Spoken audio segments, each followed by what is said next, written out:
I knew something was wrong. At least I saw it straight away. My audio was out. Let me just make sure that my levels are okay. Yeah, that should be alright. Hopefully no robo voice or anything like that. I'm already pulling down, so no preamble, let's just go. Welcome everybody, by the way.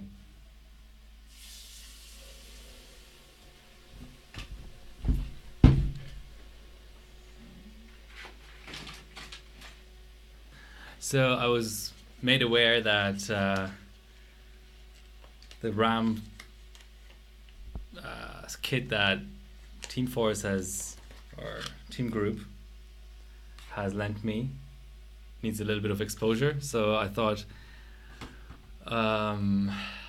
what better way to give it exposure than to give the world record on AMD a crack. Oh, that main camera is a bit... Let me see what I can do about that. I think it's more of a thing that's better. All right.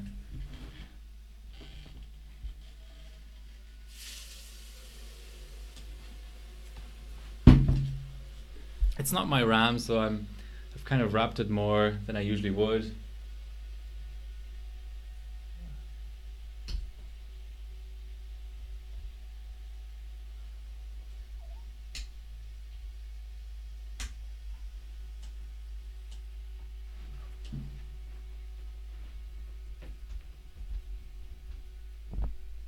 That board flex, eh? I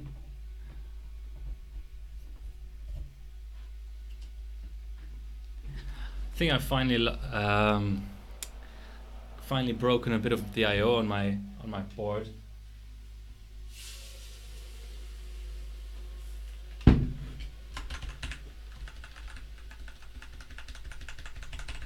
Nope, it doesn't. Who needs temp monitoring when you can go full pot?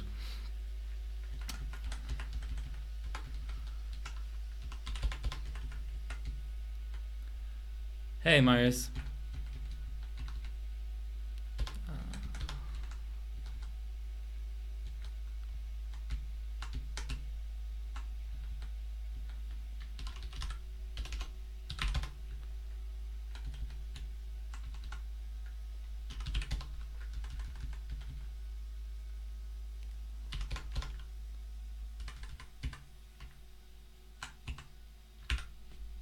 Alan 2 mode is on. That's how we like it. I just wish I was able to hoard this properly while sitting down.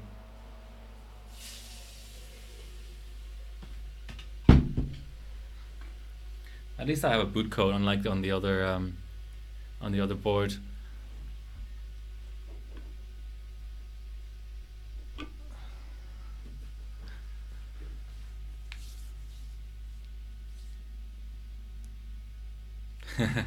Notification worked. Okay, that's good. Okay, let's pull down to full pot and go over the full post.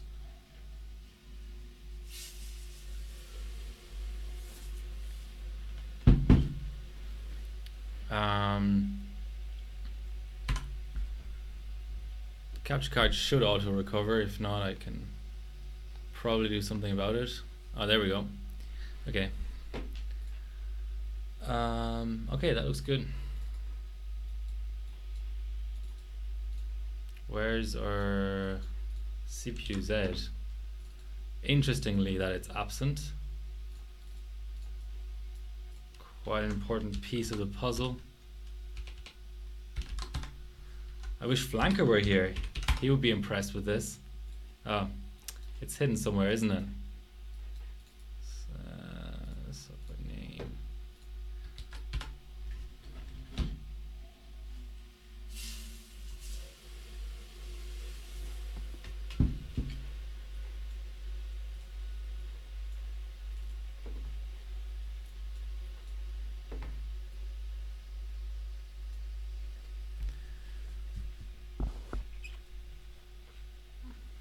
The only thing with CPU Z 1.85 is it's a little bit slow to open sometimes.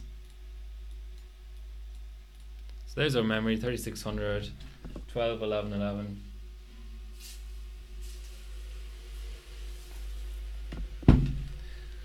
I think it's more of a board limitation.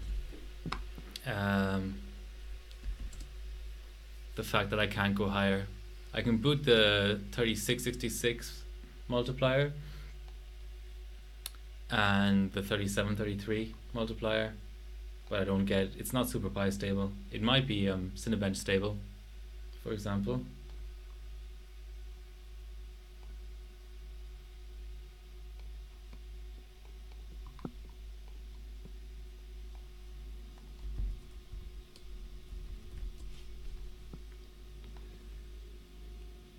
Okay. So that's the existing world record.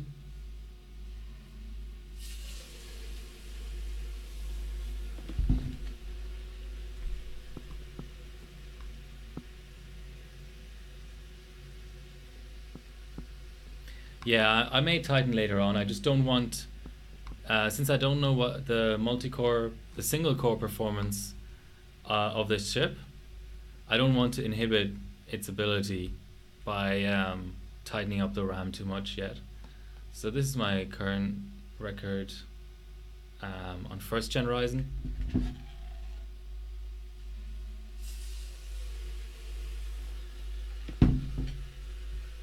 Seems we're getting close to full pot there.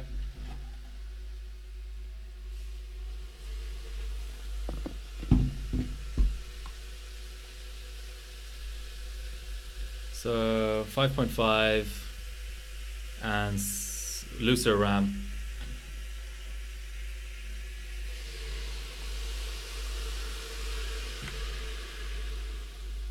That's full pot. I'm glad I have Ryzen timing checker in there as well, and I was at 1.8 vCore. Let's give that a go. Those exact settings. We're going to be using core numbers 2, so the third core in. That's why I have, let's go back to the other view, of course. That's why I have only 3 cores enabled. That means 1 CCX disabled, which I actually didn't do in this other submission, which might give us a little bit of an advantage as well. Let's go 1.8. Let's go... I don't know how to conservative to be here. Okay, I have the multiplier bug. That should be alright.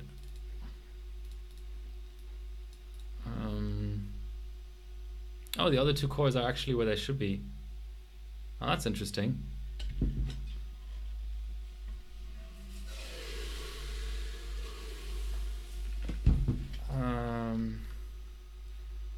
Let's go 55.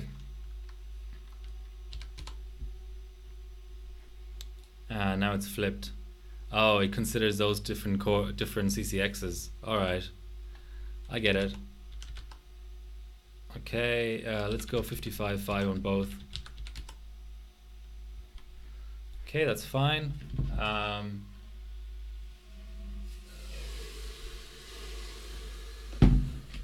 Let's do a little 1M stability test.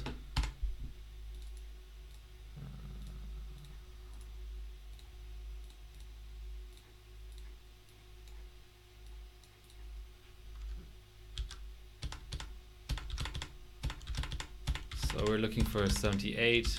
It's fine.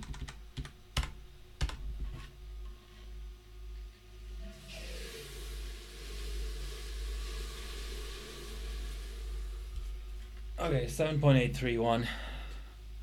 That might be a record, to be honest, but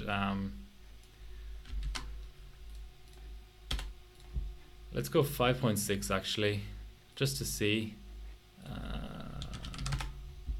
Such a shame that CPU Z is so slow. Onto our second thermos already.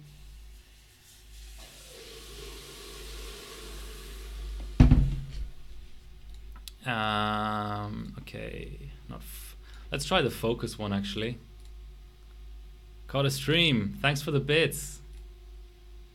Focus on core number 2. 56. No, that didn't work.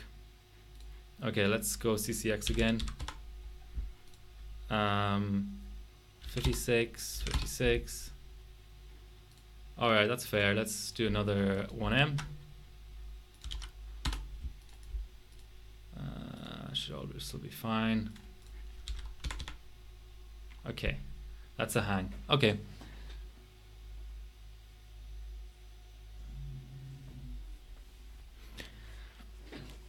$55.5 might still be alright. And I can still pump the V-core a little bit.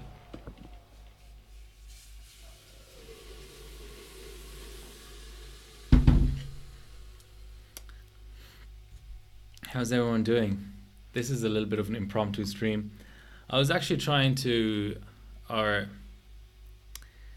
was considering 7597. Yeah, I got a really tight. The thing about 1M is, 1M loves like CL9.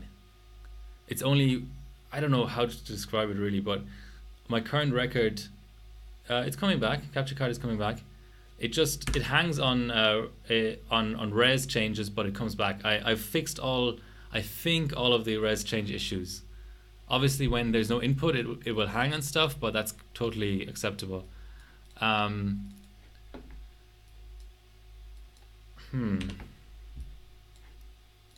Just gonna try 1.9 for 5.6.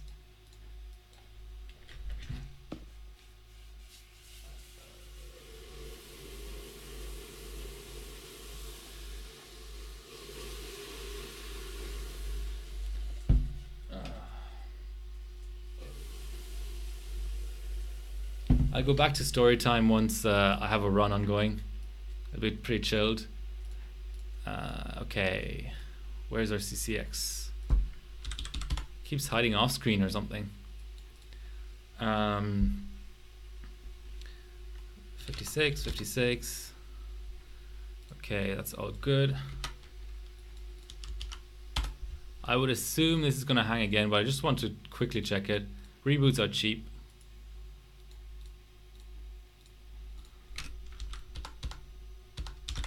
Okay, this is now completing 16K. So let's go 1M. Yeah, okay. So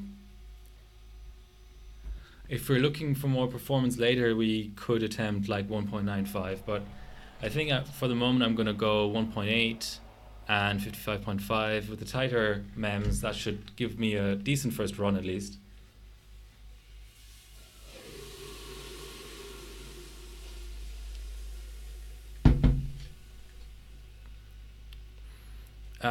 So while it's rebooting, I actually wanted to do 3D code tonight, but I thought better of it. Yeah, basically Team Group want me to use this kit of RAM, and there's no more reason to put it off. I may, depending on how well SuperPi goes, I may do some Division 5 subs as well, where I only have single stage subs at the moment. So I think, even though I do a lot of Ryzen, I do a lot of 2D, I think given the circumstances this is not so bad. Also, got to remember that Division 5 is only running until the end of the month.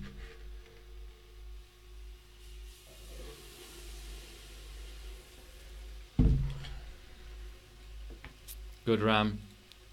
You mean Team Group in general or this particular kit?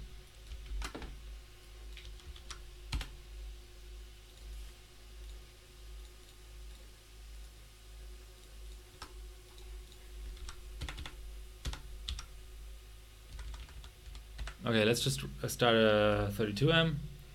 I'm gonna keep a stopwatch going here in case we get weird hangs and things, that I don't keep pouring for no reason because I get distracted.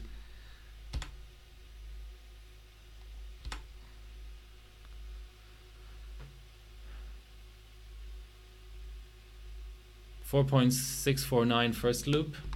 I'm gonna cross check that against the previous. Yeah, that's slow. Why are we slow? 18.5.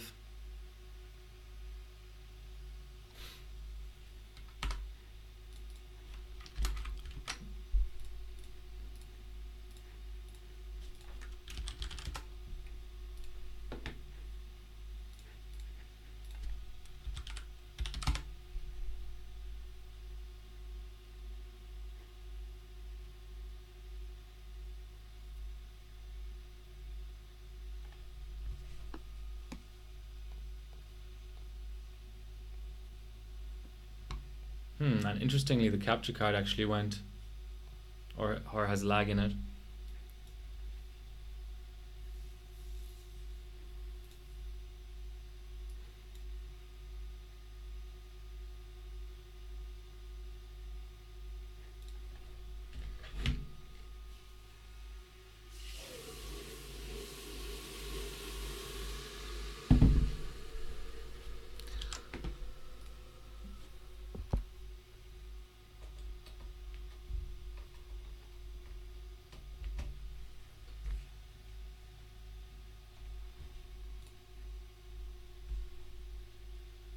Nah, I don't think quad channel on Threadripper helps because you have that cross die crap going on. What I'm gonna do is I'm just looking at my timings on the previous sub. Fall was at 16, RC was at 51, TREF was 12,400, TRFC. Okay. Let me try something. I think my TRFC is at 240. I might want to do something with that.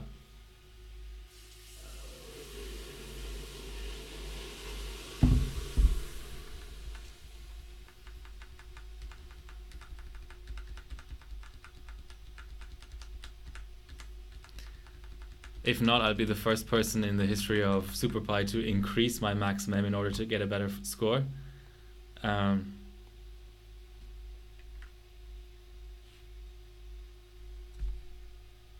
Oh, I thought I changed my title. It's Livestream number 21, 2600X on LN2.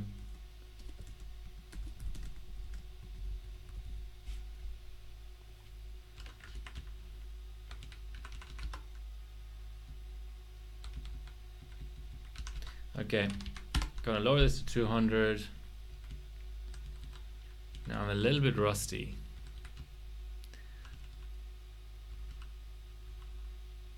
Where was that other timing again that you have to actually max? TREF it's called.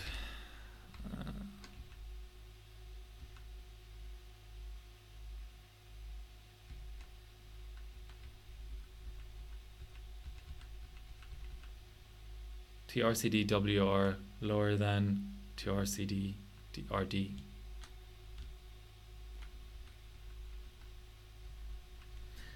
Okay, let me try and digest that. RCD WR. RCD.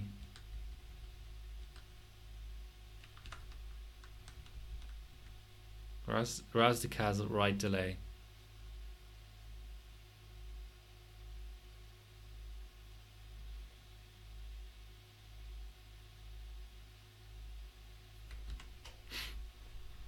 You're saying I should run all of these flat 12s?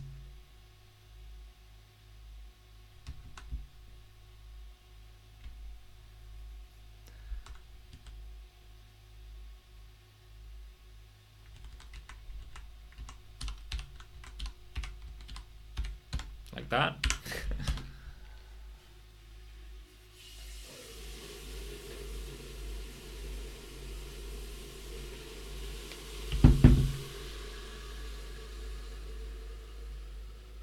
Twelve, 11, 10, 11. Okay. 12, 11, 10, 10. 10, 10 sounds better.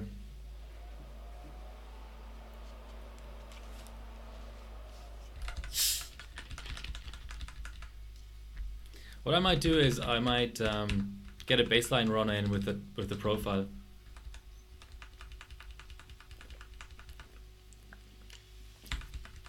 Because my world record was on the profile. So if I can't beat the profile with 50 more core megahertz, then there's something seriously wrong. Oh, bias is reading minus 22 now.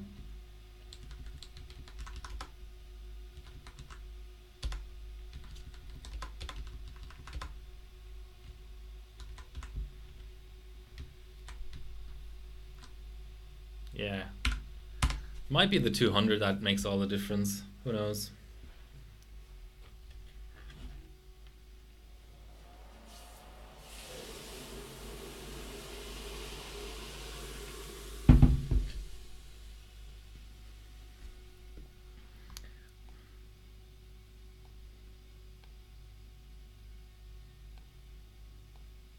Yeah, so ground, the thing with quad channel is I get, not that I've run SuperPi32M on Threadripper, but the way you would get SuperPi to work well would be to disable one of the two CCXs, but then you also lose the two channels. So you can't. I mean, I'm sure you can disable a CCX and still leave all four channels on. It just wouldn't work very well, I would say. So yeah, just to confirm my theory that that I was just using the profile on that run that I'm referencing, I'm going to open RTC and just quickly compare. If it's going to run, yay. So 36 mem clock, 12 12 12 24 51 44 16 0046 48. Okay, so there is, oh no, that's still the same. 10 TWR. TRFC is actually slightly lower for some reason. TREF is higher though, that's good. Seems alright.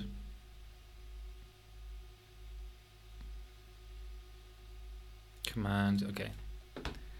Let's give it another go.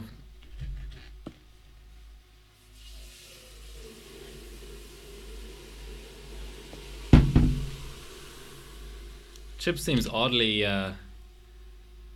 hungry in terms of LN2.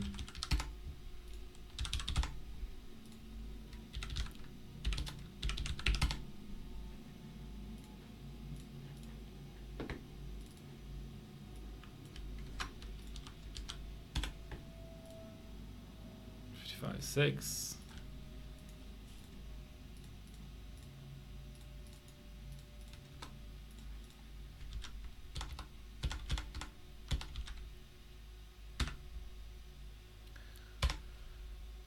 Let me start my timer.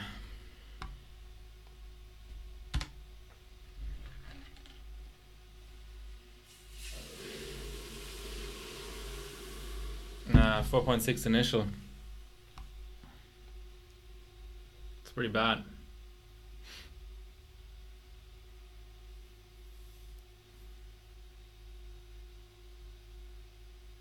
I'm going to re-enable all the CCXs.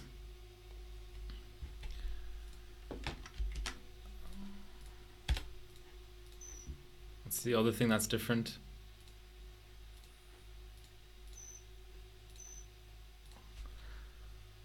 Hi, Palygod.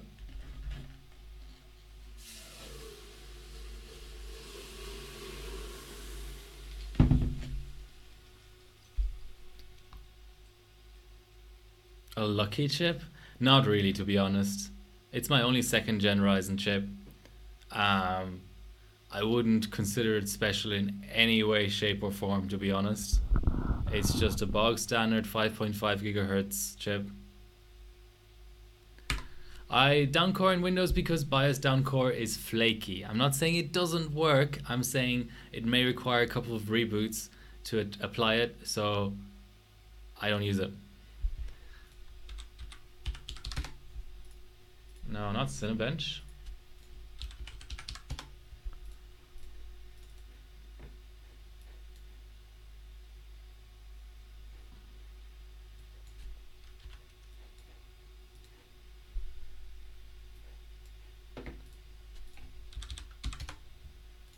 Okay, there's all of our 6 physical cores.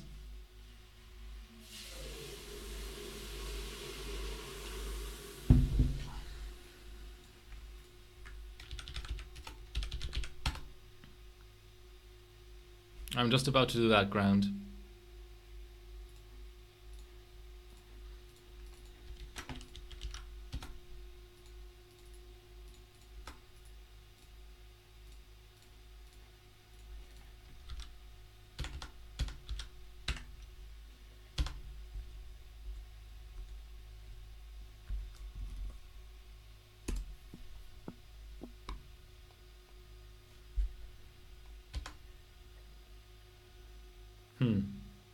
I would have thought the opposite, but nah, it's the same. And it even hung.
Okay, let's see what difference that made. And I'm also gonna mess around with perf boost a little bit. I can't remember what perf boost I used on my other run, but let's just have a look to see where we're. It seems like it might be a perf boost thing. I hope it's not a bias thing. I just didn't have enough ambient runs saved up from my previous chip to do any sort of preparation here.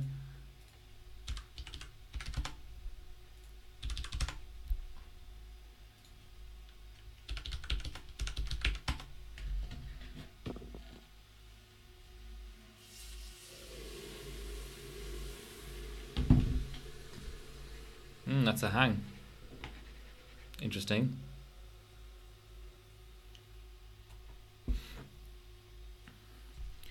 I'd have to go with 5.5 gigahertz.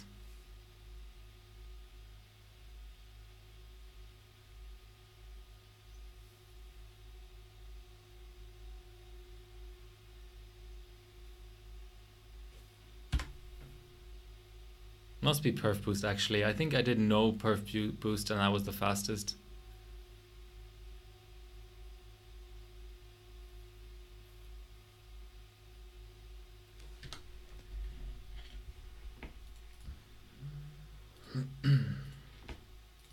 That's more like it. Oh, okay. That's where my my icons were hiding. They don't respect the taskbar.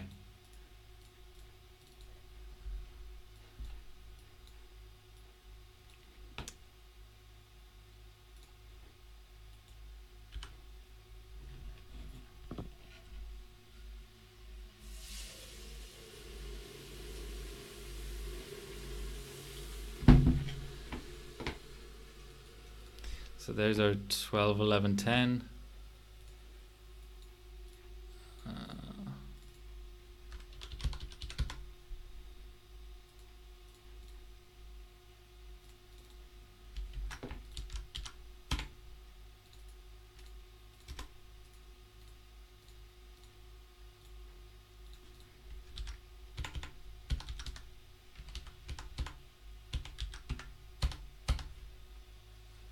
This is probably going to be slow, but I just want to confirm. Or a hang. Looks like a hang.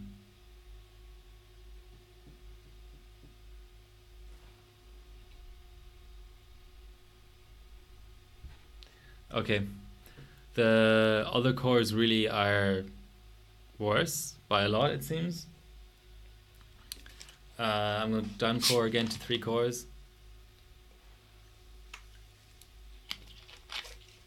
And then we can get back to what we were doing.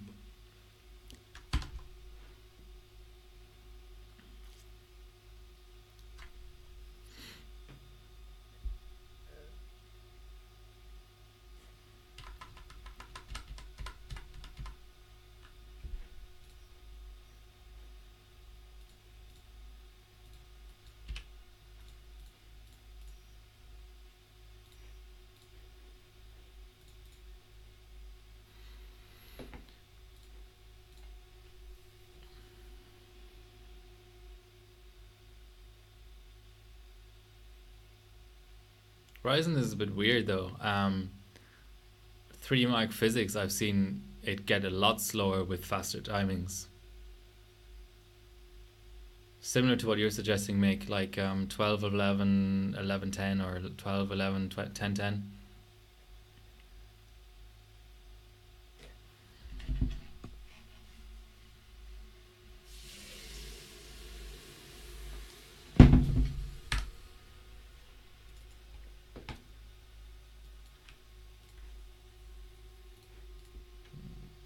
These icons, man. Okay, just auto hide this bullshit.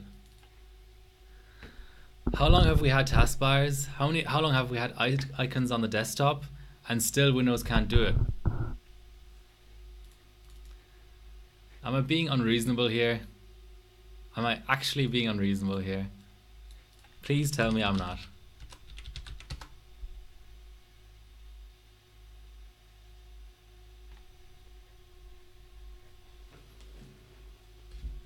What's going on?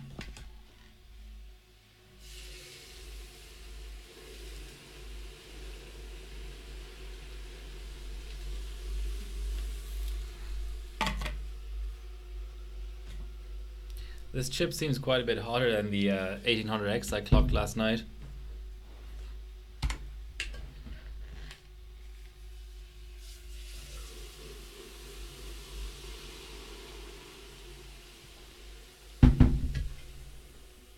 The hell?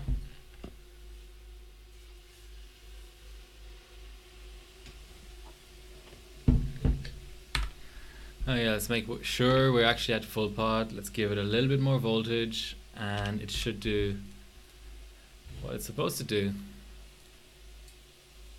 Let's try the focus again actually. Core 2.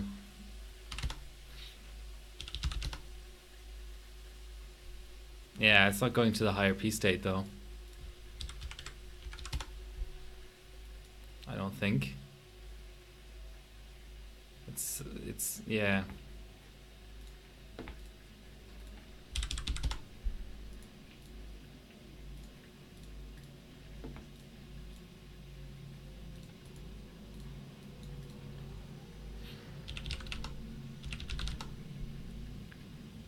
Okay, that's set this time.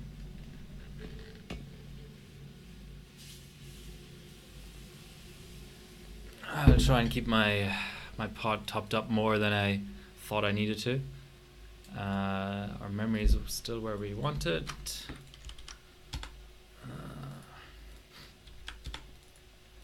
I expect this still to be slow, but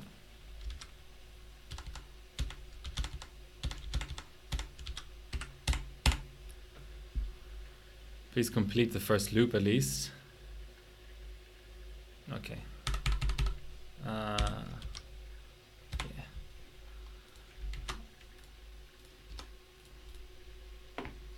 Okay, let's do a no perf boost run.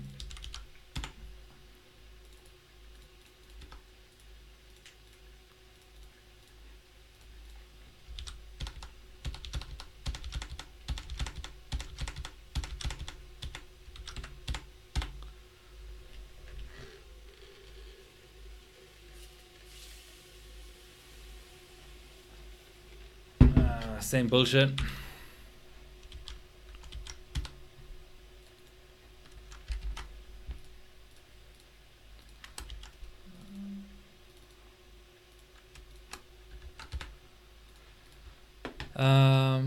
Okay, Cinebench 11.5. One of these is the right one. And I don't think it's Geekbench. Something tells me it's not Geekbench.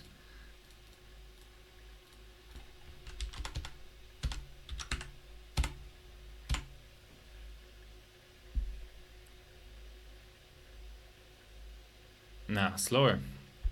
Much slower.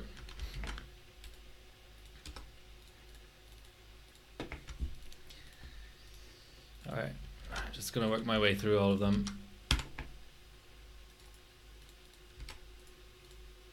Otherwise we have some bias weirdness or something going on here.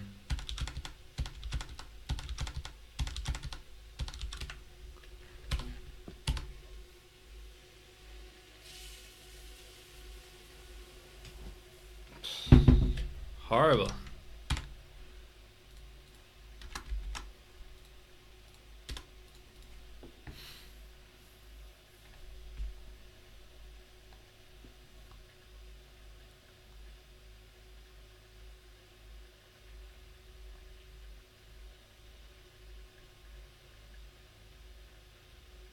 Is this an architectural thing?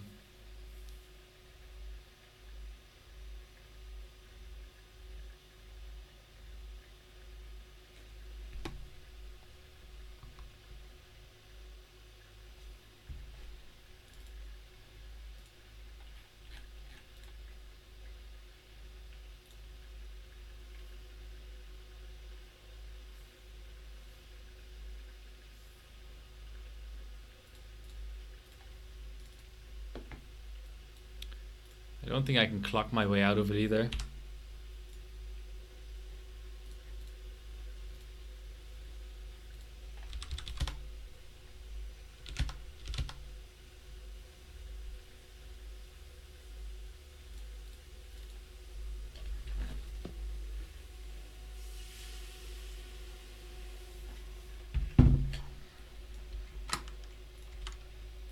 I mean, I've let it go 2 or 3 loops, but that is a valid point.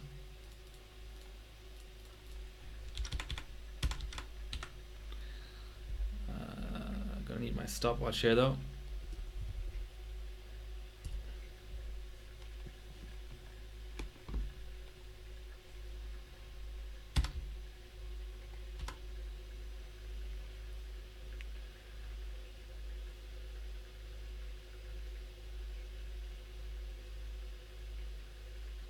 I didn't need to train Ryzen first gen.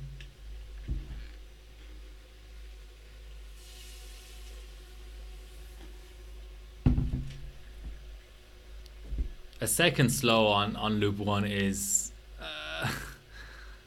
pretty much not something you can catch up. 2.5 now. But I let it finish. I mean, it'll be better Gold Cup.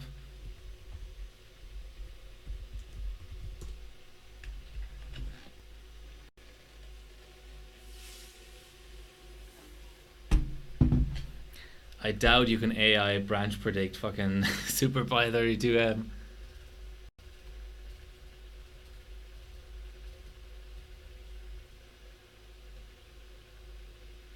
A minute and 7.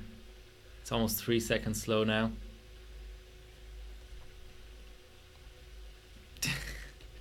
Alright, Belko. Alright, Belko. I'm trying to remember back to that bench session, Belko. Did we have a completed run? Did we have a completed run on this, like on the same boot? I don't think so, but my memory has always been a bit shaky.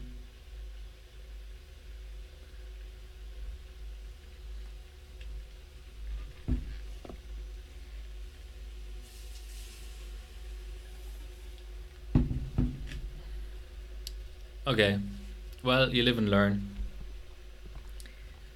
The current best on this chip is 6 minutes and 34 seconds by Flanker at 5.587. I'm gonna compare runs.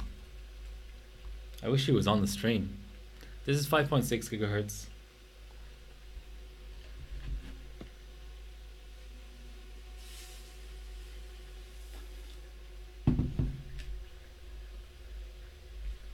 Run consecutively, you mean there can be as many reboots as you want, but it has to be like run, reboot, like, or 10 reboots and then another run, and no like Cinebench in between and stuff. Is that what you're saying? Yeah, I'm behind Flanker's run. His loop 10 was 2 minutes 42.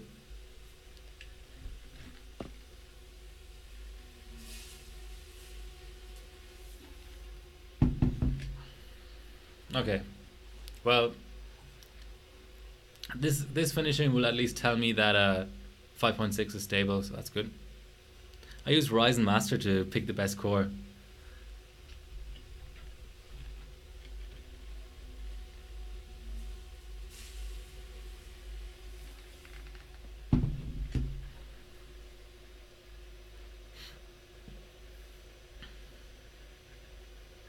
flanker suggestion, and he's whooping my ass at the moment on this chip. I mean, first time I'm running a single threaded workload on this chip with any sort of sincerity, any sort of drive. But Core 2, a lot of my Ryzen chips have had a good Core 2, so makes sense.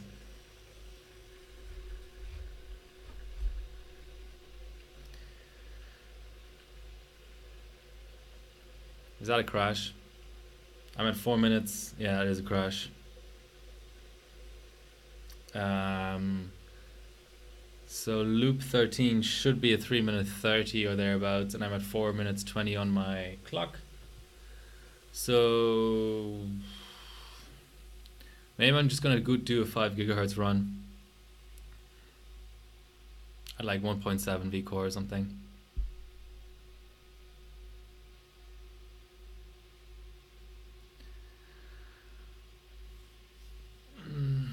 Yeah,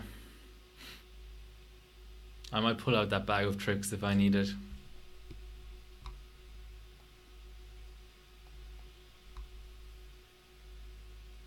Oh, fun boot code.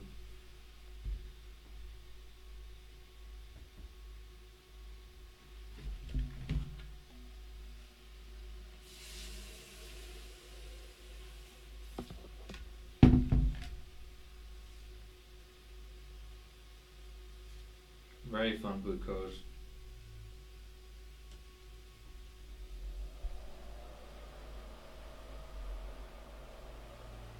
Memory is looking very very nice, right temperature, but if you're going to be throwing 90s here, that's not great.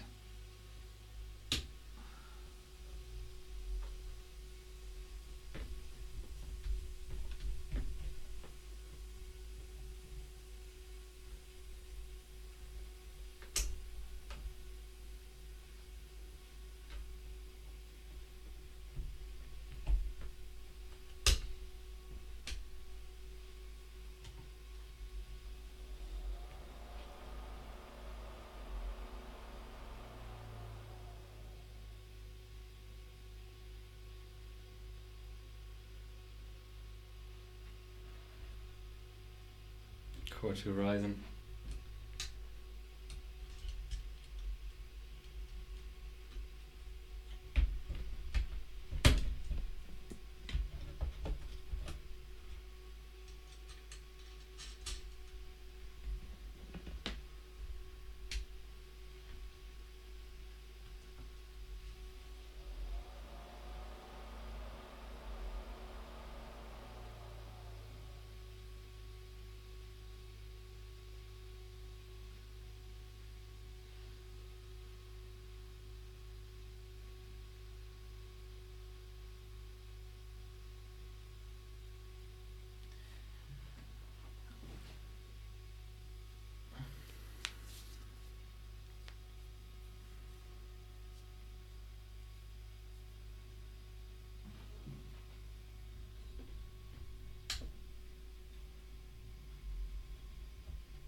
That's a pretty persistent 90.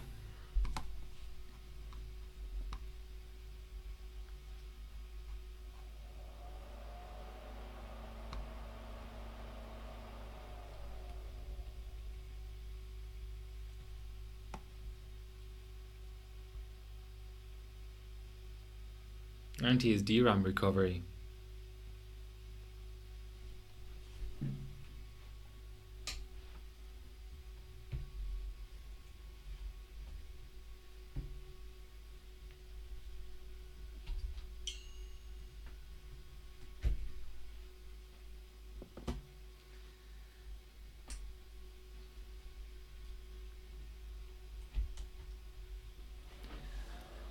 Almost worth it to pull a stick and see what happens. Oh, those codes are completely different now. It's pretty trippy.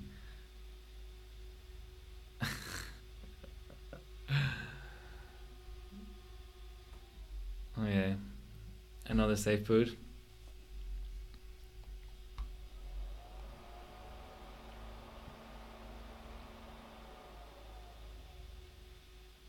Pulling the one stick was just wow.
Alright, that's not gonna work for a while.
Time for a bit of ventilation in here. Cold RAM bug. Not really. The memory controller does just as well on cold as it does at any other temperature, really.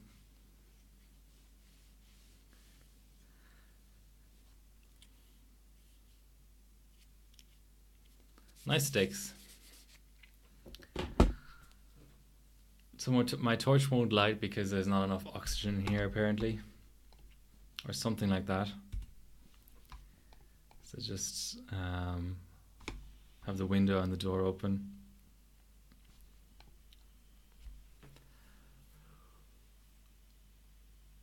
So 90 is giving me a little bit of a concern, because I think my other 2600X was throwing 90s when it died. But we'll see. We'll just warm it up.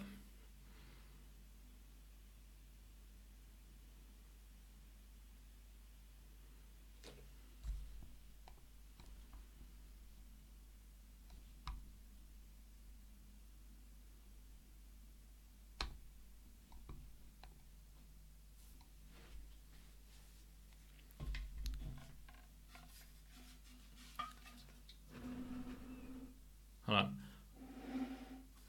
There's not enough left in here.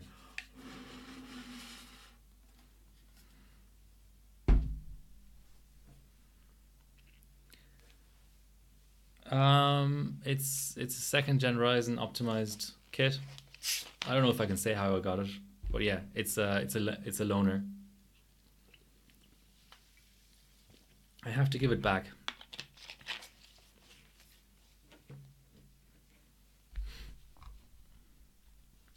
There we go.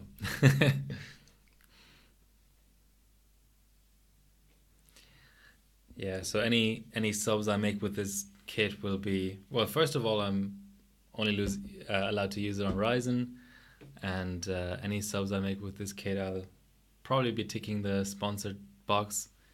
I think that's fair, even though it's not the active component for 2D benches. I think it's fair to do that.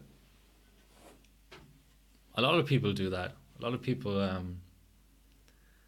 you know, have their own cards, but have CPUs that are sponsored and RAM that's sponsored, and they still tick sponsored. So better to err on the side of safety, I think. Let's give it a go.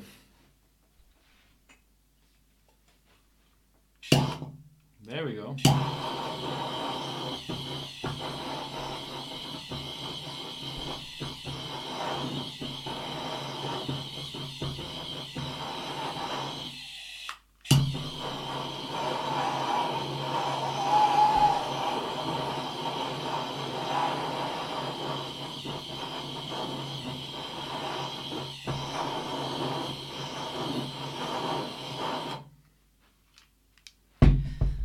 Can I please get some sleepy crosshairs in chat? I think they're appropriate, even though they don't come up on my in-game chat. Anyway.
Sleepy crosshair.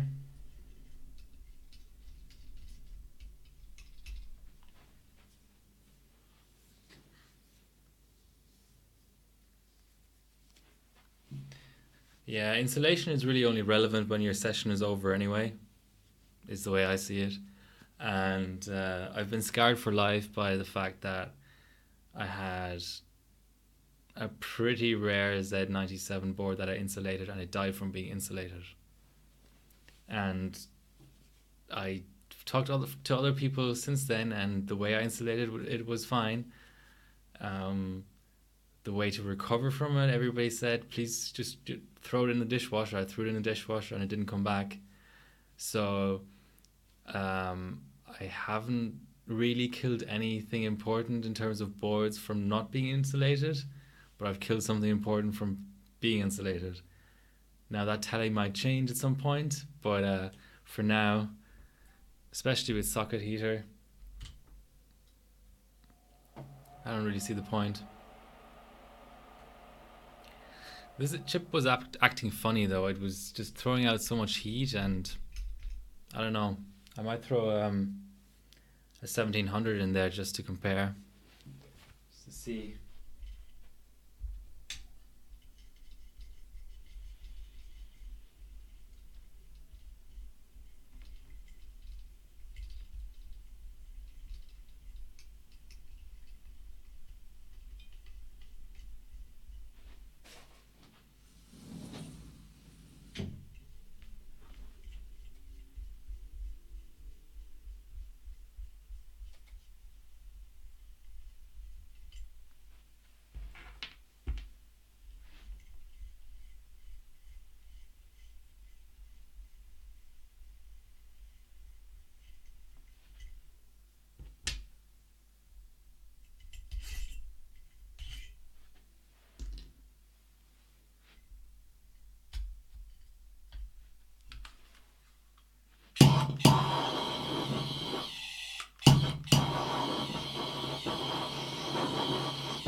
I haven't noticed that before, that the board actually says socket 1331 on it.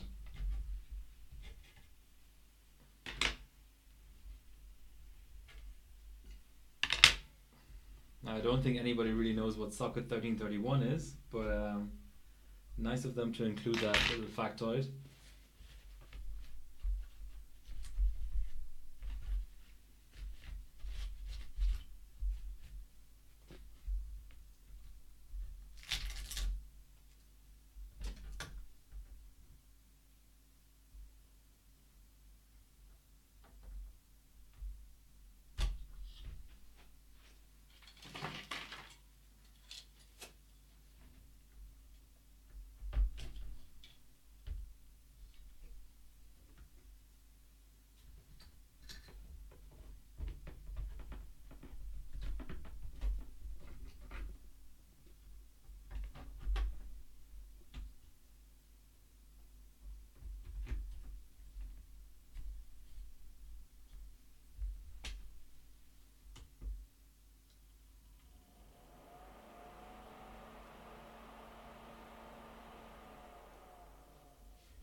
Can I get another chip?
It's the board. It's sleepy.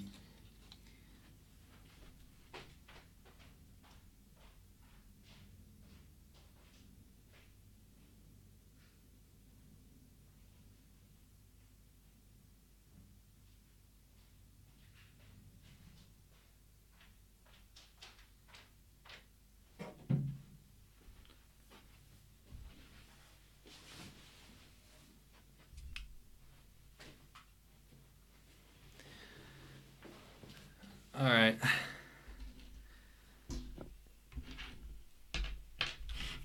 I'm actually going to mount all that up again later on in the stream, I think. I wish I had enough space for two systems. I don't think I can justify having two open bench tables, but it'd be pretty nice if I could just have two systems ready to go in some way. I don't know how I do it. That kind of means the second system has to be on the other pot. But let's talk about some other stuff then. Since the board is a bit out of commission at the moment. Specifically, a new LN2 pot was released this week.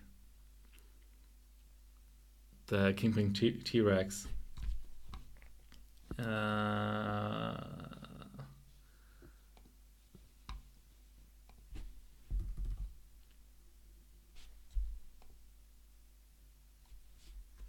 Let's just go to the main site.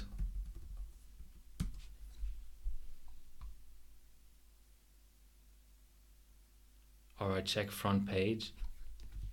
What's on front page? Now you're getting me curious. If my internet ever... Ah, okay. All right.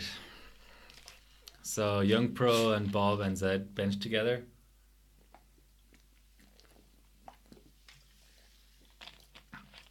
And it appears Bob has subbed those things, those results, those 3D results,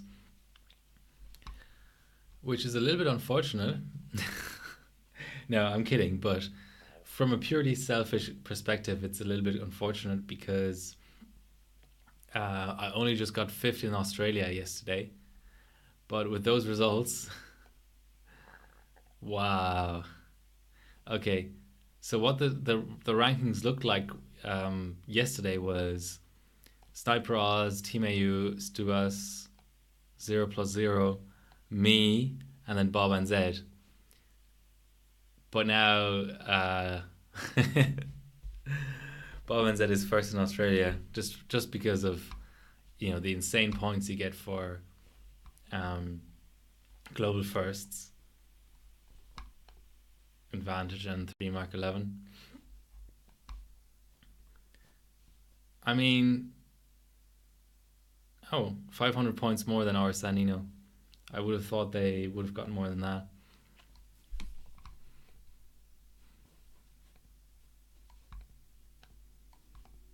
It was some insanely iced over cards. 35k physics. Yep.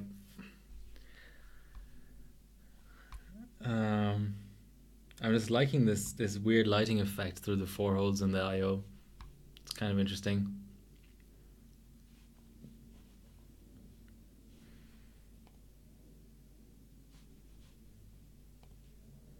Yeah, that's the kind of thing that can happen, you know. I don't really have the means to just get 500 points like that, or the skill, to be completely fair about it. Nowhere near the skill in 3D. Yeah, what can I say? The Geekbench single is pretty solid too, though. It's almost 10k.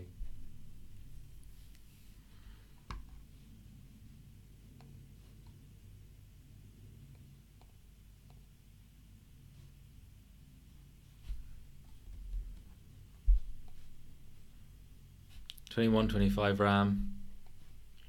I've seen higher, but not for Geekbench 4 for sure.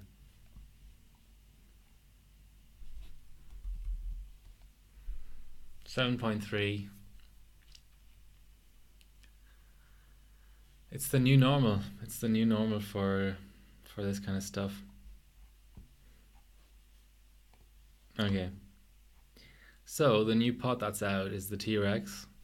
So you got it in the usual colors, black, blue, gold, and red. And you also get it in a bundle. So you save sort of, I don't know, 20, 30 US dollars for getting the socket heater and pot bundle versus just the socket heater on its own. Yeah, it's $99, so you save $26. But the thing that just irks me is the fact that there's no TR4 mounting. And Bilko and I were looking at this, and yeah, it really seems like they're just repurposing the same top.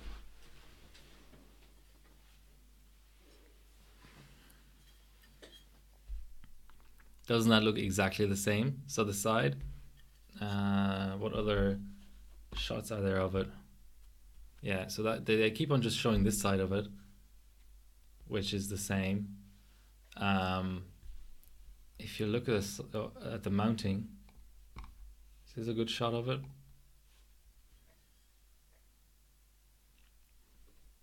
Doesn't that look exactly the same? So just a single AMD hole, which I assume now is AM4 rather than AM3, but it's still a single hole. It should be elongated in order to allow AM3 and AM4 mounting. And then just the Intel holes on the outside, which are these. So I was gonna buy this on release. A handful of people have asked for TR4 mounting. But let's be realistic about it. EVGA don't make AMD motherboards. Kingpin, Vince, he only benches Intel 3D. So maybe there's just no point. Maybe they just don't want that. I've messaged them as well. I would have literally just instantly put in an order, but without TR4 it just doesn't make any sense for me, especially with Threadripper 2nd gen coming out. I mean, I still can't get my current gen chip to go full pot, but that's not as much of an issue as long as the BIOS maturity and so on is there for 2nd gen, which I will get. But yeah, now I don't really know what to do. Hopefully there's going to be a second revision of it or something, but I mean, it does replace the Venom. So, I mean, it says that, where is it? Okay. The F1 is out of stock, and the Venom is out of stock as well. There we go. So it's intended to be a pot for everything. You know, slow enough for cold bugged chips, wide enough base for high core count chips, fast enough for full pot chips. And I'm sure it is, but that also means it should have all the mounting options. And I can't really. I mean, I can understand the decision making behind it because, um, yeah, a different top could be useful. I can understand the decision making because if you take the entire population of extreme overclockers, the majority do Intel, or let's say like I would guess 80 to 90% plus of them, and then maybe 40 or 50% of people have at least dabbled in AMD somewhat, but it's always the mainstream platform, not TR4. TR4 is just me, the overclocker, Elmore. Who am I missing? Samson. I think he works for AMD as well. So basically nobody does it. But it's gonna change. I keep on saying this with second gen. It's gonna change. So yeah, it doesn't look like there's been much. Speed.fastest doesn't do it on LN2.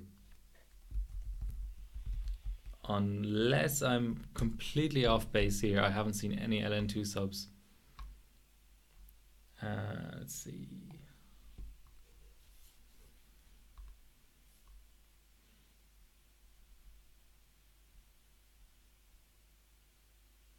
Oh, okay. This is the wrong tab to be looking at. Hardware library, of course.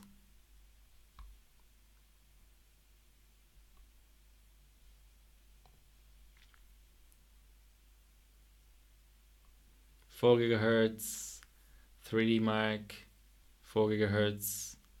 I mean, I can look into the individual 4 gigahertz, like 3D Mark stuff, but I don't think he does LN2. Yeah, AIO. No, he doesn't do LN2.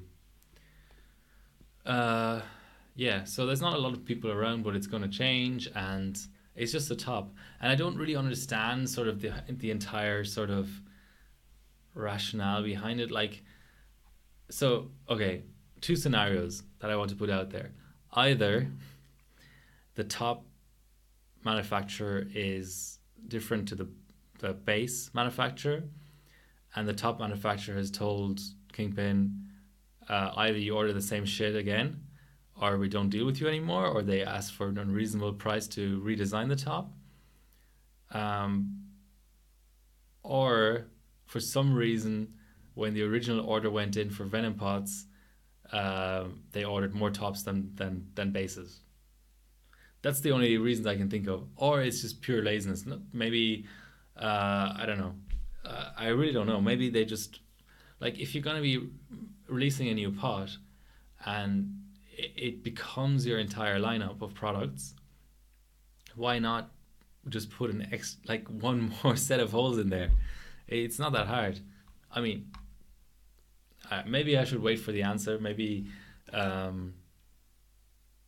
am I mounting first gen? I bend my rods, or I mount diagonally, but it's just not you. It's do I have my board here? Maybe I should get my board. I will. I'll get my board to explain it better.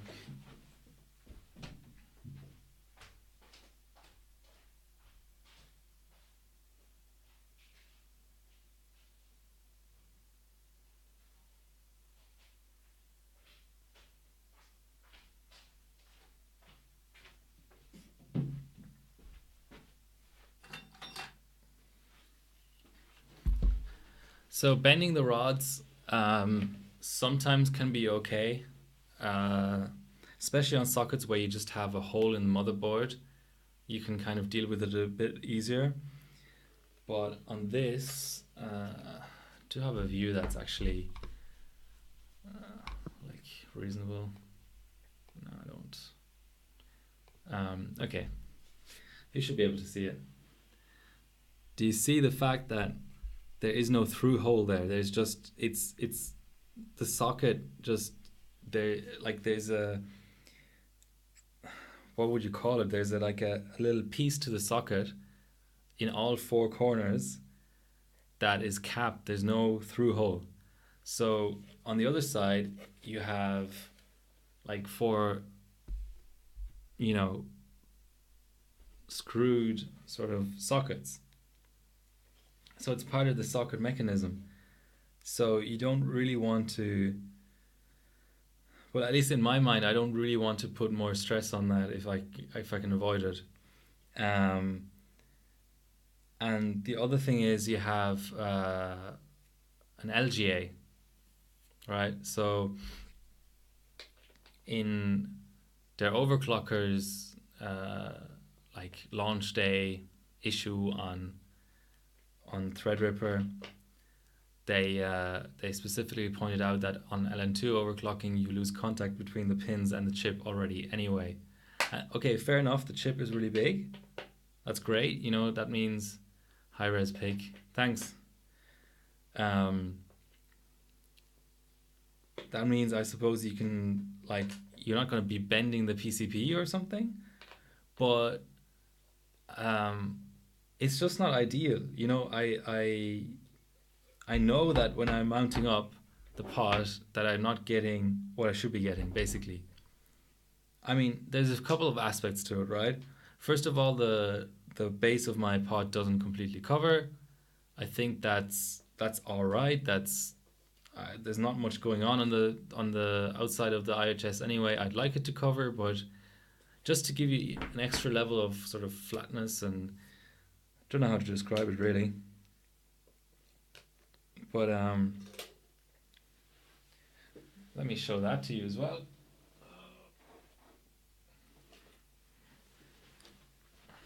So the Venom is the widest pod commercially available, unless you want to count Der Bauer's Threadripper pod. It's not bad. Coverage isn't bad. Yeah, hold on. That almost looks like it's full cover. Kind of is. In the long, like in this dimension, it's not fully full cover, but it's pretty close. Yeah, so the socket is very delicate. Very, very, very, very delicate. And you don't really want to be exerting forces like this on it. If you mount diagonally, I suppose diagonal mounting is better overall. But it's still kind of, I don't know, that's why people, so there's two aspects to this, right? I think obviously the price of Threadripper makes people afraid of running it at full pot, especially of the boards. But I also think that there's a second component of, will it even clock? Can I even mount up a pod and clock it? And that then keeps away another group of people. And I mean, just imagine if LGA 2066 didn't have any mounting. You would still have people like Vince and Orsanino and Bob and Zed. You would still have those running it, but maybe, I don't know what's a good example of a second tier overclocker. I don't want to name any names, but I'm sure you can think of people who are who don't do as much LN2 overclocking, who might think that might put them over the edge. Oh, I can't even mount my pot on this. Yeah. Hopefully that's beating the dead horse long enough and dead enough.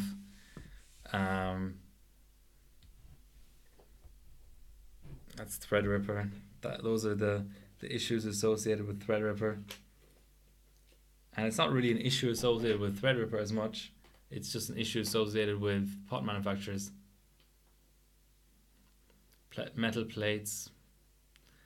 I don't know. You want, basically, the long and the short of it is you want the rods to be upright, so you can actually adjust mounting pressure linearly as well. I don't mess around with that too much. But that's another thing that the overclocker mentioned, and the overclocker is the only person who has. Oh, Lucky Noob ran it as well at launch, but I think that may have been together with Samsung, so that was the same bench session possibly.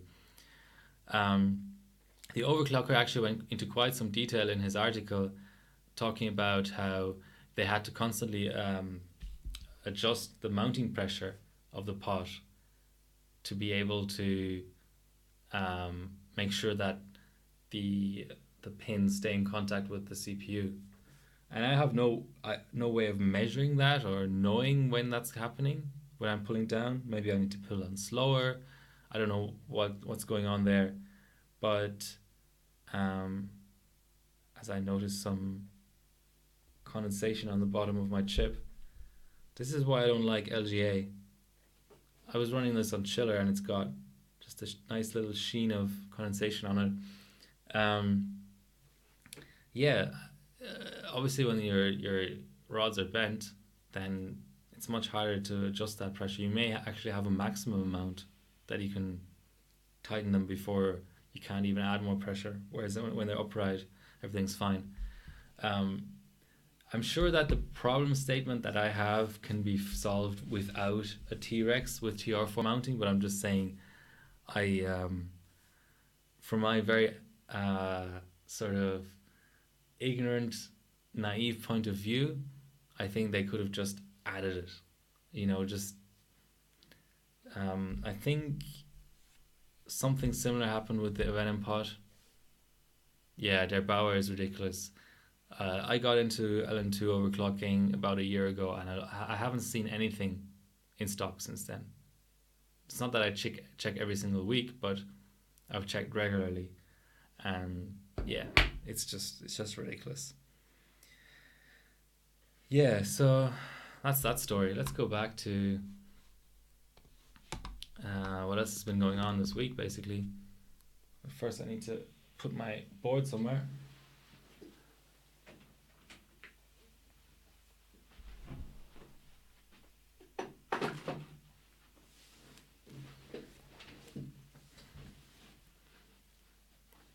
Losing money on pots. Color box. Okay, let's go to the color box, whatever that is.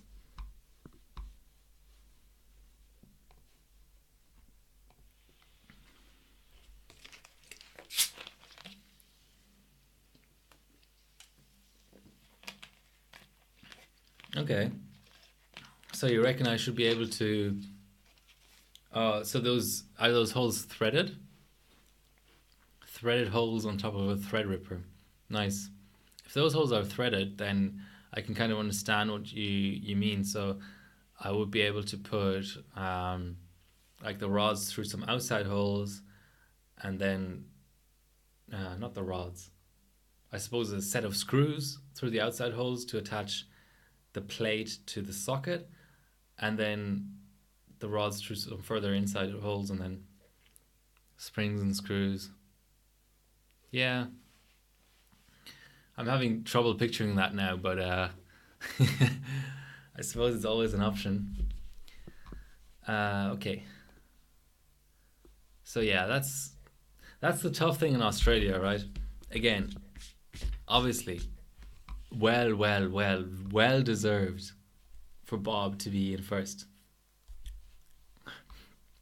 But what I'm trying to say is that these rankings are actually,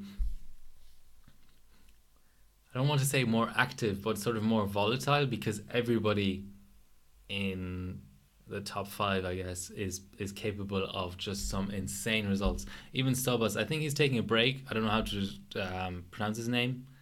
Maybe somebody can correct me. I call him Stubbs, I don't know, Stub Ass. He's based in Thailand, obviously, but he's had some really good 8700K results. Team AU, obviously, one of the best overclockers in the world, and Sniper as well, and Bob as well. So we have basically 3 amazing overclockers that, under normal circumstances, if everybody is doing sort of roughly the same amount of overclocking, I would never be able to overtake. And then, I don't know, Zero, yeah, Obviously, also a really good overclocker. I think one of his more recent results was a SuperPi32M. Stu Bass. Stu Bass. Okay, nice. But no, let's go through the list. This is actually interesting, and I won't be repeating this, but I hate these Amazon ads getting in the way. Okay, so world class, world class, world class. Abroad, and I've never met him, so a little bit harder to say. But from results and what he puts up on Facebook, amazing. Um, Maybe not world class, but an extremely good overclocker. Jordan, obviously, an amazing overclocker. Chili Man has been doing some Ivy stuff recently, and he's been getting, insane stuff like Cold RAM at 2800 6106 PSC. So that's amazing. Carta is mainly he's mainly an ambient overclocker. Well, I think he has a single stage as well. He has problems getting LN2, but his first LN2 session was something like a top 15 SuperPi32M, which is just insane. He won one, if not two, of the Gigabyte 5 gigahertz competitions ran earlier this year. So extremely strong overclocker. Max does a lot of old school stuff. But he's competing against me in the Ryzen division as well. Bullet has only recently gotten back into OC, so that's the thing, right? He's seriously good at cold RAM. Like he's just pumping out Sandy Bridge results recently.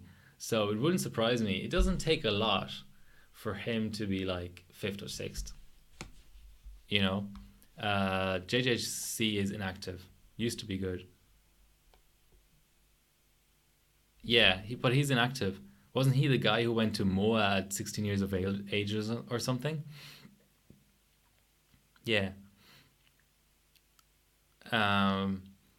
Fatboy Not So Slim, Uncle Fester is inactive. Robbo is inactive. Caudelus is on our team. He's an ambient overclocker. Yet to be seen how good he is. Yeah, Robo is inactive.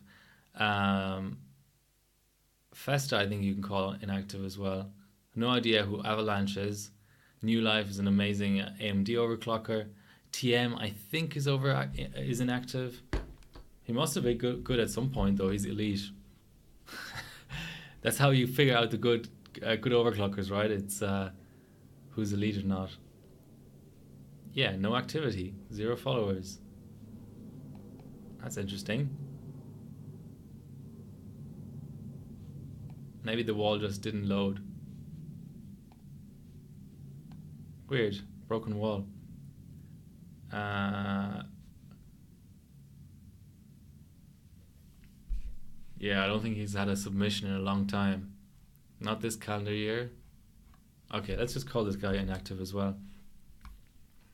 Gaza, I don't know actually. Oh, the scroll function is broken, isn't it?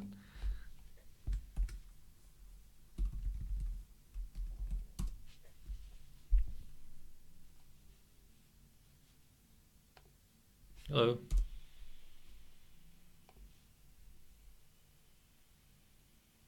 It really is broken. Anyway. Okay. Just gonna have a quick look at my subs. So what I'd just like to point out. Actually, I'm just gonna look at the GPU Pi sub. This trip, I think I was on stream when I tried to get this one going. We're using some old Gelid. Offset equals 20. Yeah, okay.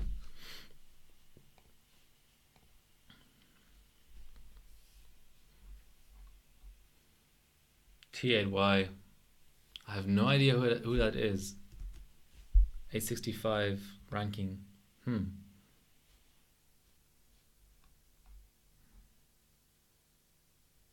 Oh, he was clocking something on the 15th of May. Interesting. Yeah, I think this is where the rankings start to drop off. Except Bilko, of course, who's also world-class overclocker. Oh, we had his Dewar, okay. And Ginger Nuts, of course. Yeah, But anyway, the first 20 or thereabouts are really competitive. Okay, where was I?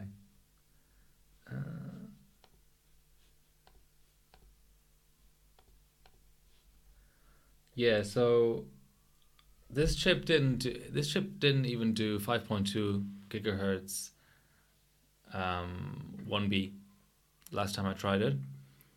Uh, I was hearing like strange noises from the pod and stuff. So that was a first for me having a bad mount on AMD. I didn't think it was really all that possible, but I did actually have a bad mount, and I can't get jetted at the moment, so I'm actually using Cryonaut, which is a little bit funny because I mentioned it in my comment down here because Jay Bauer actually promotes Cryonaut, so I beat his sub with Cryonaut, but I have to be fair. Well, I have 20 megahertz more core clock, and his is a launch day sub, so obviously really immature biases and engineering sample hardware and stuff. So yeah, hard to compare. But yeah, you can have a bad mount on AMD, and Cryonaut isn't that bad. I was using it today as well. Um, all right, I'm gonna give my board a short dry, and then I'm gonna mount it up on ambient. If I can't get it running, then that'll be the end of the stream. But stick with me for a little bit longer while I get my board. That is an ominous stuck screen, though. I hope the chip isn't dead or something, or else this will forever be its last output.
It's trying different codes at least.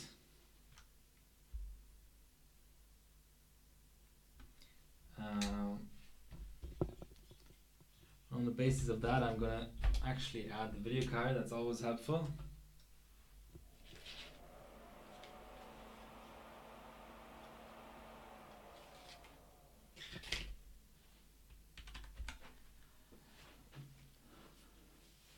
I could have booted.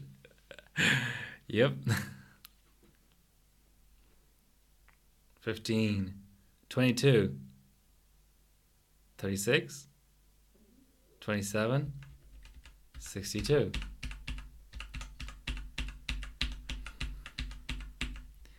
Okay, that's the 1700. Now, the moment of truth will be putting in the 2600X.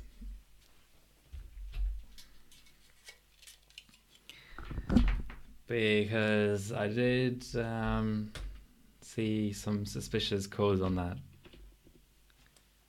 It hung on SuperPi.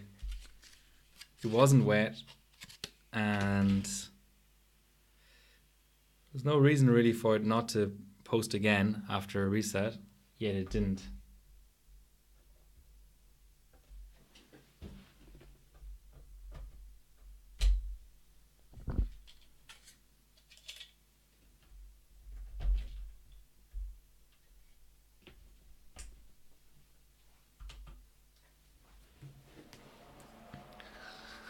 $15, $22. Live commentary here. 36, 9A. 15 again. 22. 36, 90. I think this chip might be dead. I'm afraid to say.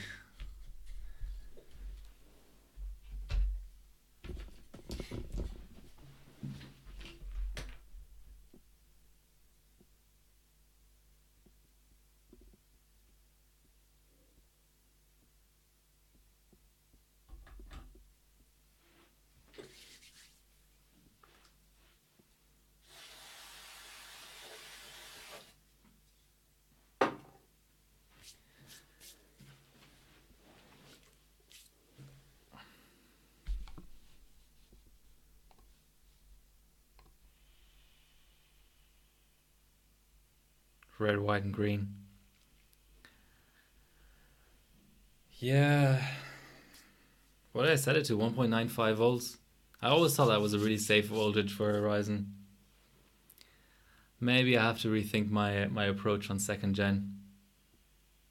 Put it on chipset lanes. Alright.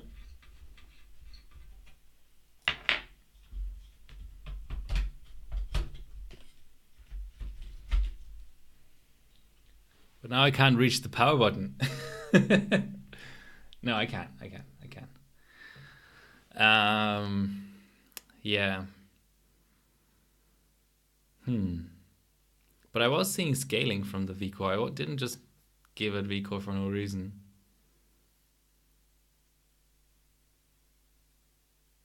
Dying in the middle of a SuperPi 32M run. I thought that was an Intel thing. I really thought that was an Intel thing. Maybe now with 12 nanometer, it's also an AMD thing.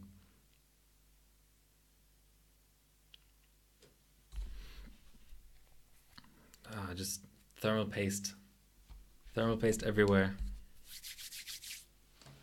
Now I've got to just wait for the. I just spray the socket with contact cleaner, so just gotta wait for that to dry a little bit more.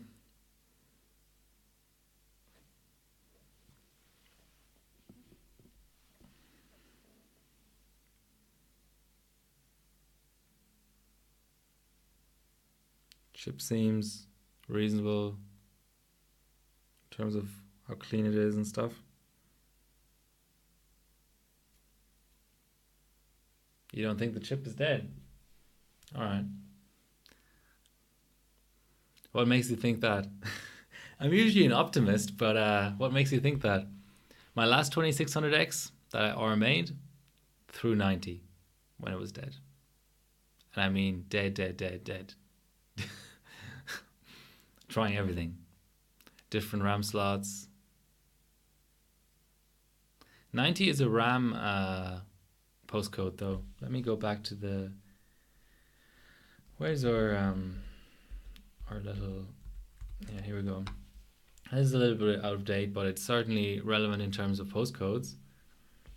90 is a RAM postcode on this board.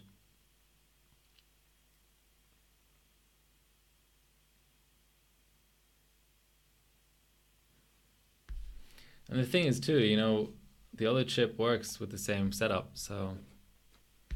But yeah, I mean, certainly possibility.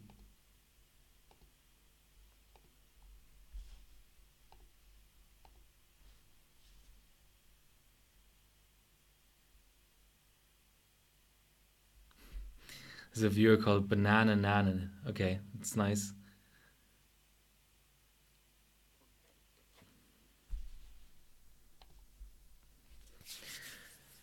I think it's time.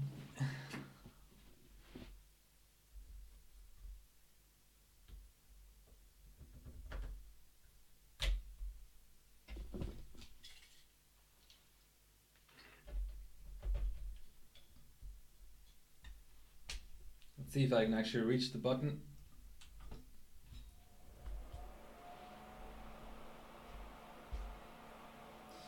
I'm gonna sit down for this. This might be the death of the chip. I hate thermal paste. I wish those graphene pads were actually good. Oh, it went all the way to 27. That actually is encouraging. I don't think I've seen it do that in recent memory. Yeah, well, that's getting very close to a post. 27 is usually a sign of a 62.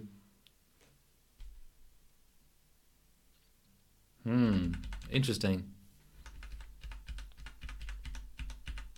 So I'm just trying to reconcile that. I mean, so thanks, White Shark.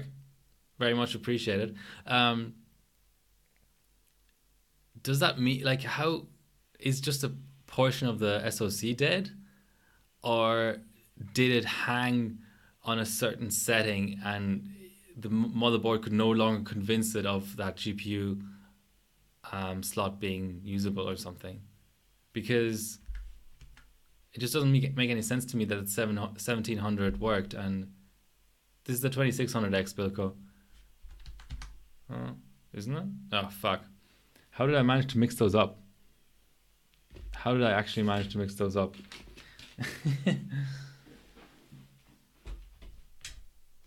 Yeah, okay.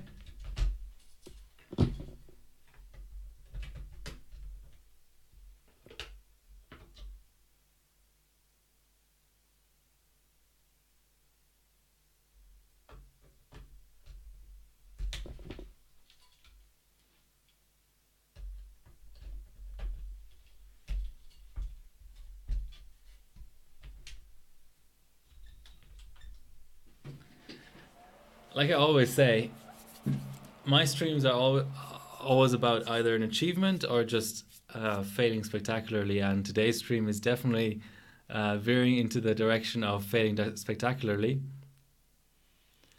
Yeah, the 1366 board.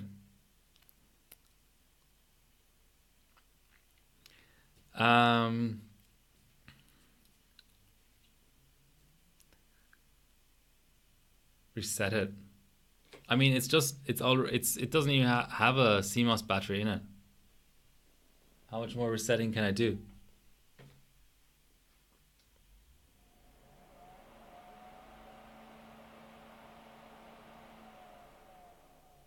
Normal reset. Okay, normal reset. That was safe mode. Now we have a normal reset. After that, I'll try retry button if you like. Now this is like exactly the same as my other chip.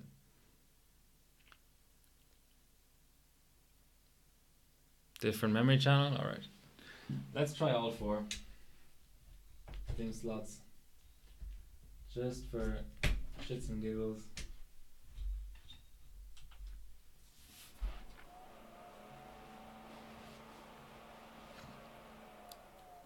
I have another board too. Okay.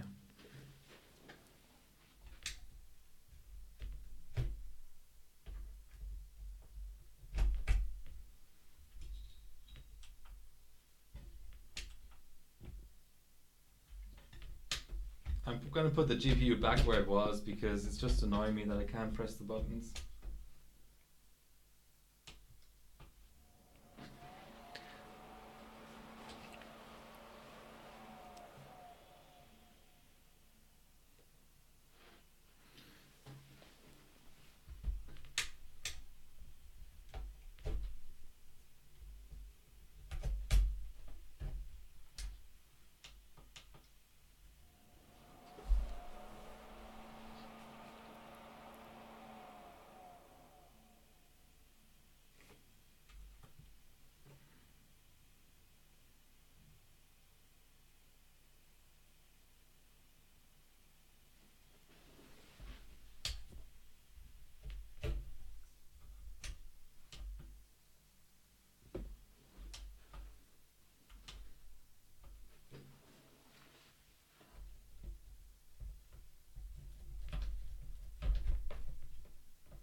46 with no memory, apparently.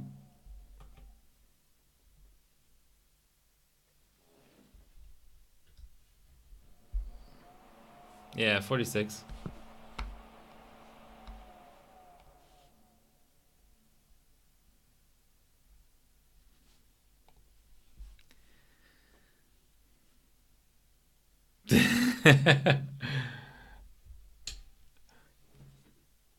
How's the sleepy crosshair? The crosshair is fine. Just the chip is dead. Well, at least I get an early night.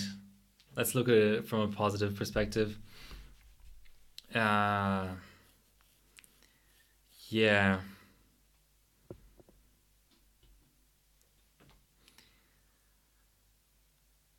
Okay, let me do one more thing. Let me boot up on the 1700.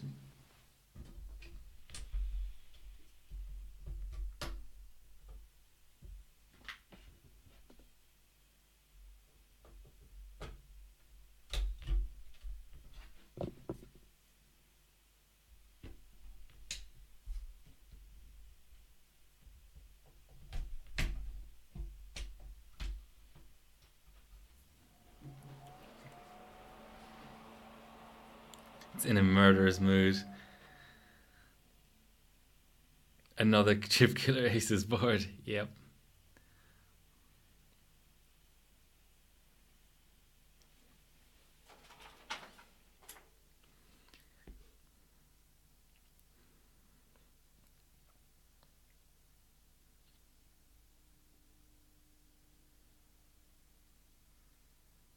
I want to go into Windows and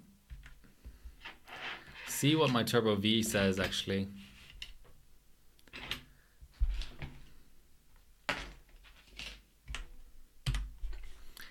I don't think I should stream on this board anymore because, well, the last time I killed a chip, I disconnected. SATA.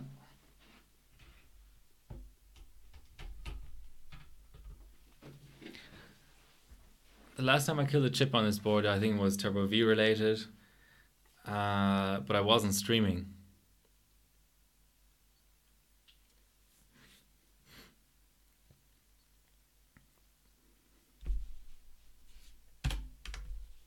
See, at least my capture card is still working. That if anyone ever watches the VOD, they will see the death moment of the CPU for half an hour or something because the capture card was stuck on that.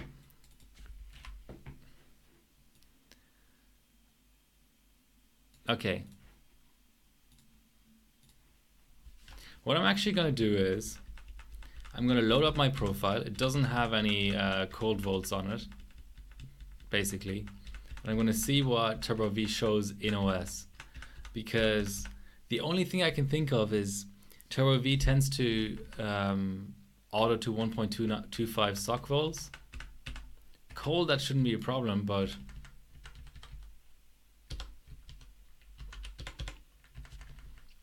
just double checking that I don't have anything murderous in here. So 1.8 DRAM is fine. Oh, I even had a sock override in there. Yeah, this is all fine. This is. Don't know why I'm even worried. It's the in-OS overclocking that kills me here. Goddamn Turbo V. Can I send the chip to Asus this time and say, hey, you killed this chip? Can you give me another one? Oh no. I think it's just... That's it. No Division 5 for me. It's... Unless I have a change of heart or something, I don't think I'm going to be subbing Division 5.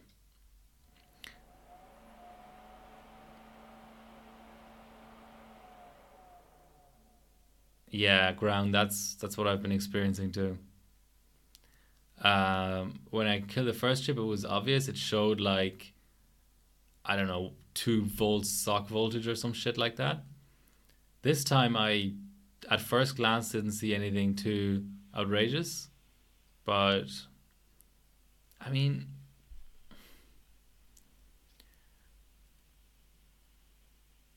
like, 1.95 with LLC level 4.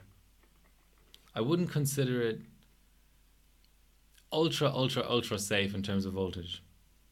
For me, 1.9 is a voltage where if you have a mount and you're at full pot, there's just no way it's going to die. But 1.95, all right, maybe.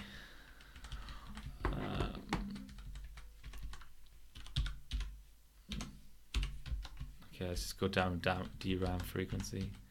Or let's just loosen out the timings, for God's sake.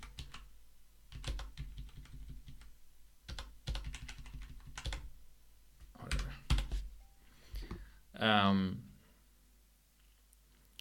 I mean, on first gen Ryzen, I've done some stuff at 2.1 and 2.05. I would regularly go to 2 with the same LLC setting. Now, admittedly, I haven't checked whether the board behaves differently in terms of LNC between different BIOSes. I wouldn't imagine so, but there's always a possibility. But let's just assume LLC is the same.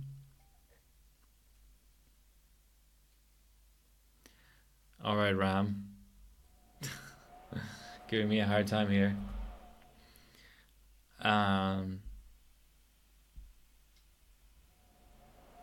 Suicidal Gigabyte boards. So you think that Gigabyte boards kill themselves and Asus boards kill the chips inside them?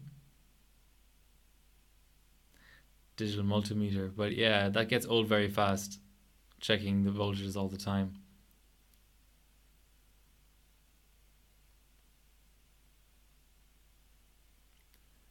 Gigabyte. So tell me about your Gigabyte experience. I'm curious.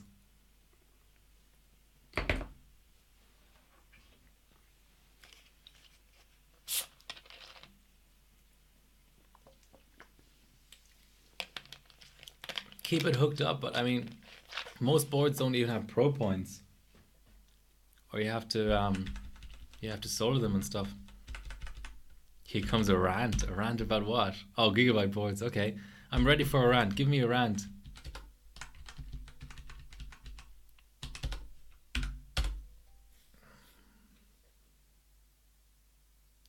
Three hours to recover. So 3 hours of pulling the CMOS battery. Is that what you mean?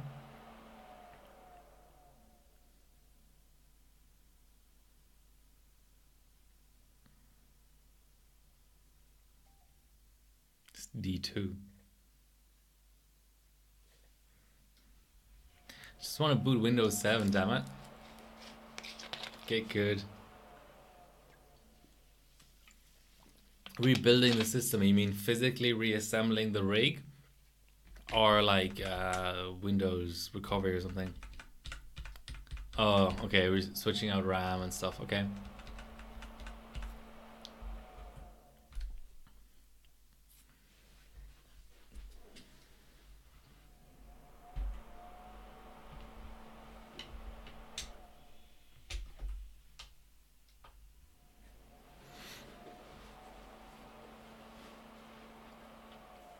What socket was that on?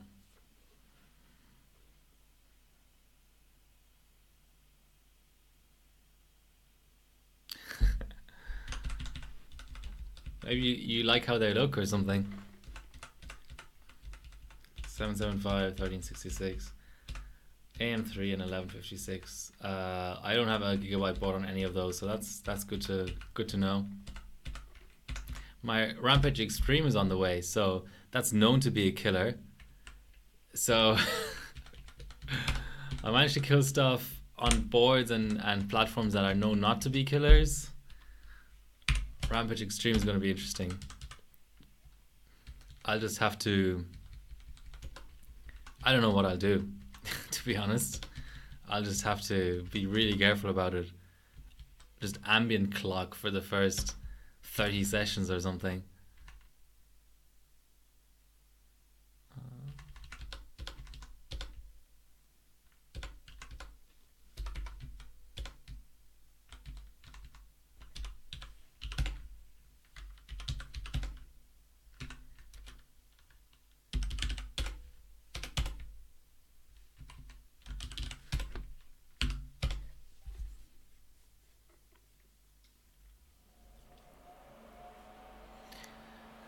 Yeah, let me check my Facebook actually. That's a good point. Um, I'm hoping to get a response from Nay. Um, I know he's overwhelmed with messages and things. Bilko and I have put in a group buy for about 8 boards. I don't know if all 8 boards are really still going to be in stock by the time he gets back to us, but that's the idea: is to get 8 boards from Nay. Mostly AMD stuff, to be honest. I think I'm getting, off the top of my head, I'm getting FM1, AM2, and I don't know. I don't know anymore. Um, yeah, nothing Intel really, if I remember right.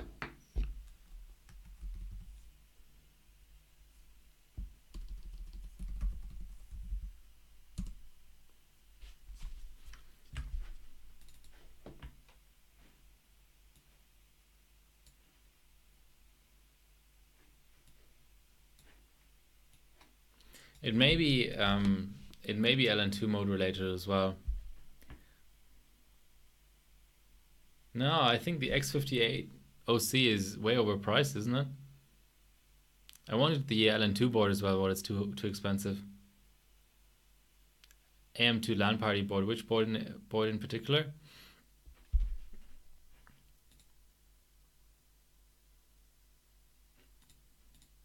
So sometimes the sock defaults to 1.25, and I don't know if that's a killer voltage, but it could be.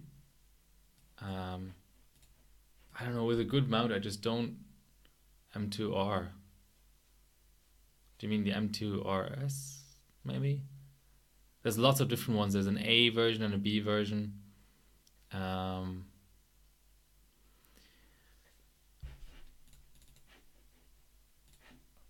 all right. How did I disable XFR? Uh, Not at all.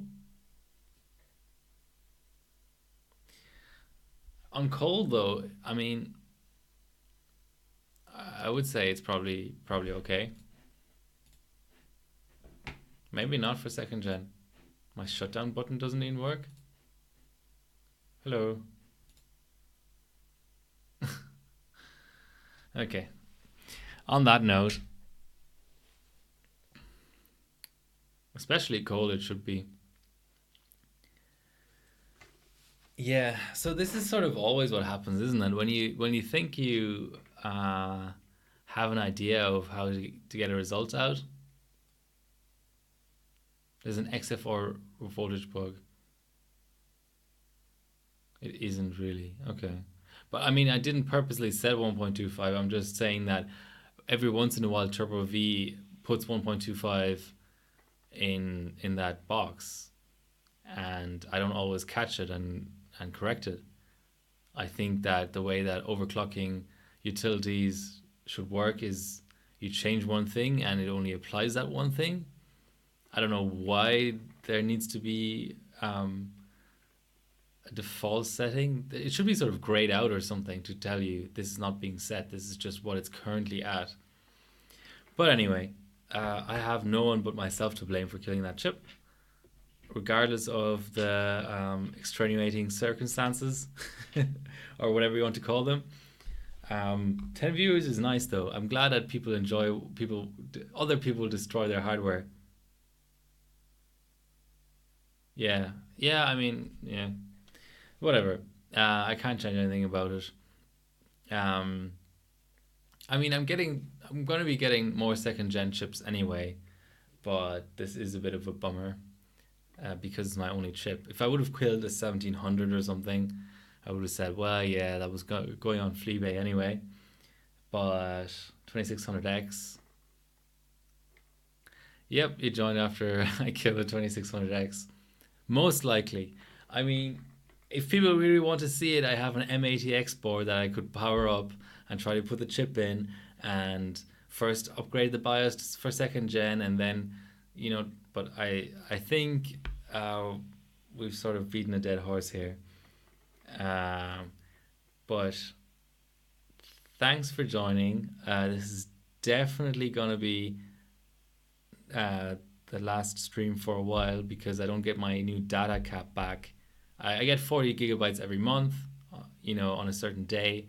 I'll be getting it on Friday, so that means I'm going to be streaming on Friday. I do still have roughly 35 liters of LN2. I don't think I'll be getting through all of that off stream this week. I just have to think about what I want to overclock on Friday. There are a few cars like the 780 Ti that I'd like to put on LN2 for GPU Pi. Maybe even for 3D like Firestrike with Threadripper on Chiller. But yeah, for now I'm sort of gonna take a break from overclocking probably between now and Thursday. But yeah, it was fun regardless. I mean, this is part of the deal, and I like the fact there's a blue screen up here. So yeah, that 2600X. I don't care. I like AMD. I'm going to still keep on buying AMD. Chilling AM2's chips. All right. Well, have fun with that, Ella. All right. Until Friday. Thanks for watching.